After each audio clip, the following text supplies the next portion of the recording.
안녕하십니까. 오늘의 핵심 뉴스를 1분 요약으로 정리해드리는 종합 뉴스룸입니다. 우리가 법치의 상징이라고 믿었던 국회에서 논란의 법안이 통과되었습니다.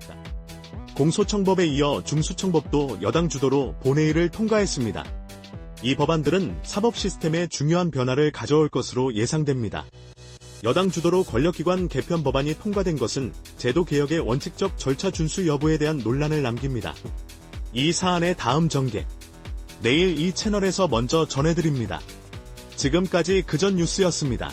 강력한 제재 기조가 유지되던 이란산 원유 정책에 변화가 생겼습니다. 미국 정부가 이란산 원유에 대해 30일간 한시적으로 제재를 면제했습니다.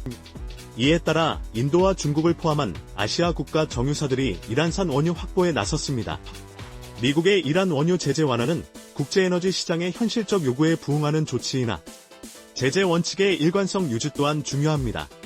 이 이슈의 더 깊은 배경, 채널에서 계속 추적하고 있습니다. 더 깊은 뉴스 해설을 원하신다면 구독을 눌러주시기 바랍니다. 단순한 보복을 넘어 핵시설을 겨냥한 공격이 현실화되며 중동 정세가 격변하고 있습니다. 이란이 자국 핵단지 피격 보복을 명분으로 이스라엘 핵연구센터 인근 디모나에 미사일 공격을 감행했습니다. 두 나라가 핵시설을 정조준하는 전면전을 펼치며 중동 전역의 핵재앙 우려가 커지고 있습니다. 중동 전쟁이 핵시설 공격으로 확전되는 것은 국제 질서와 안보 원칙을 심각하게 훼손하는 행위입니다. 이 사안의 다음 전개. 내일 이 채널에서 먼저 전해드립니다. 지금 이 순간에도 집값과 세금의 괴리가 커지고 있습니다. 서울 아파트 매매 가격 상승폭이 7주 연속 둔화하며 하락세가 짙어지는 가운데 한강벨트 지역 집주인들은 세금 부담 증가로 어려움을 겪고 있습니다. 시장의 흐름과 동떨어진 조세 정책은 경제 주체의 예측 가능성을 해치고 혼란을 가중시킵니다. 여러분의 생각을 댓글로 남겨주십시오. 모든 댓글을 읽고 있습니다. 더 깊은 뉴스 해설을 원하신다면 구독을 눌러주시기 바랍니다. 14명의 실종자가 결국 숨진 채 발견되었습니다. 정부는 대전 대덕구 공장 화재 중앙재난안전대책본부 3차 회의를 개최하고 유가족 지원과 재발 방지 대책에 총력을 기울이겠다고 밝혔습니다. 윤호중 행정안전부 장관은 유가족 참여 보장, 재난특교세 지원, 합동분향소 설치 등을 언급했습니다.